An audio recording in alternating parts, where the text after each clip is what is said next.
Allah bizi nasıl sınar? Bu soru insanın kalbi yorulduğunda sorulur. Dua geciktiğinde, sabır zorlaştığında ve insan içinden sessizce "Neden ben?" dediğinde. Eğer sen de bu soruyu soruyorsan, bu videoyu sonuna kadar dinle. Çünkü Kur'an bu soruya çok net cevaplar verir. İnsanlar sadece iman ettik demekle sınanmadan bırakılacaklarını mı sandılar? Ankebut suresi 2. ayet. Allah kullarını sever ama sevdiğini imtihansız bırakmaz. Çünkü imtihan terk ediliş değil, terbiyedir, yakınlıktır, seçilmiştir. Allah bazen vererek sınar. İnsan çoğu zaman sınavı sadece yokluk sanır. Oysa Kur'an bize bildirir ki varlık da bir imtihandır.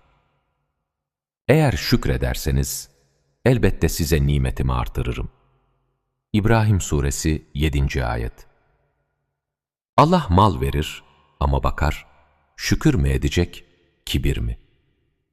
Allah güç verir ama sorar, adaletli mi olacak, zalim mi? Allah sağlık verir ama izler.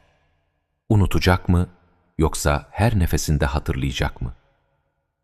Eğer bugün elindekilerle imtihan edildiğini hissediyorsan, birazdan anlatacaklarım kalbine dokunacak.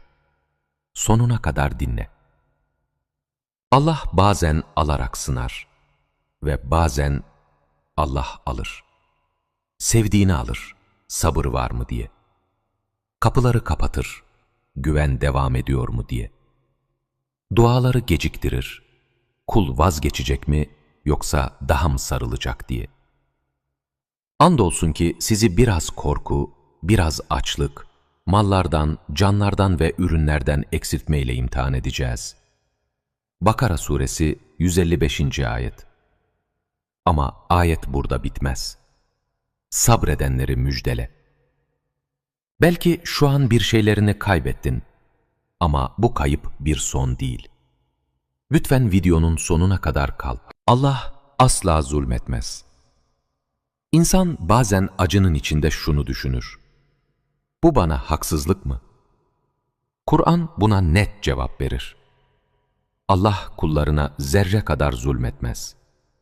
Nisa suresi 40. ayet. Allah hiçbir nefse gücünün yetmeyeceği yükü yüklemez. Bakara suresi 286. ayet. Yani yaşadığın şey ağırsa, bil ki sen o yükü taşıyabilecek bir kalbe sahipsin. Eğer artık dayanamıyorum dediğin bir noktadaysan, bu sözleri kalbine yaz ve dinlemeye devam et. En ağır sınavlar, en değerli kullara verilir. Peygamber Efendimiz sallallahu aleyhi ve sellem buyurur ki, İnsanların en şiddetli imtihana uğrayanları peygamberlerdir. Sonra onlara en çok benzeyenlerdir. Demek ki imtihanın ağırlığı, değerin işaretidir. Altın ateşte aranır. İnsan da imtihanda. Belki de bu video sana tam da bu yüzden denk geldi. Son sözler çok önemli. Neden ben dediğinde, eğer bugün zorlanıyorsan, eğer geceleri sessizce ağlıyorsan, eğer "Ya Rabbi, artık gücüm kalmadı" diyorsan, bu Allah'ın seni unuttuğu anlamına gelmez. Kullarım sana beni sorarlarsa, bilsinler ki ben onlara çok yakınım. Bakara suresi 186. ayet. Allah sana sandığından daha yakın. Birazdan nedenini anlatıyorum. Her sınavın içinde bir lütuf vardır. Muhakkak ki zorlukla beraber bir kolaylık vardır. İnşirah suresi 5 ile 6.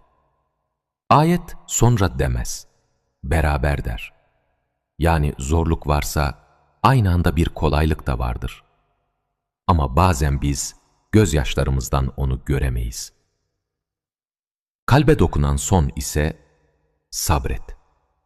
Çünkü her sınavın sonunda ya bir derece yükselişi ya da bir gizli lütuf vardır. Kalpler ancak Allah'ı anmakla huzur bulur.